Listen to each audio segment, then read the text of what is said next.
তুই তো আমাদের সাথে একটাই আর কি মারিস, আমরা বিয়ে হয়ে চলে গেলে তোর আমাদের কথা মনে পড়বে? না না, একটাও মনে পড়বে না। তুমিও চলে যাবা, আমি ডাবলি চলে যাবো তোমার শ্বশুর বাড়িতে। এই সালমা, আজ তোদের তোর ছোট্টকে দেখতে পাচ্ছিনি, ওর কি হয়েছে রে?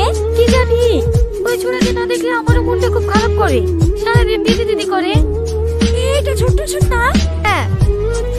কে ছোট্ট আসেনি? ছোট্টুর খুব শরীর খারাপ তো, তাই ও আসতে পারেনি। আমি ছোট্টুর মা। কি হয়েছে ছোট্টুর?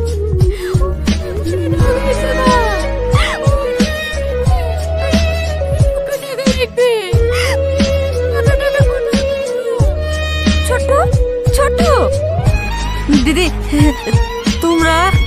এই ঘরে একটা ওষুধ আছে, এটা তো কোনোদিন বলিসনি। ও তোমরা দুঃখ পাবো বলে বলিনি। জানো দিদি, ডাক্তার বলেছে আমি নাকি বাদ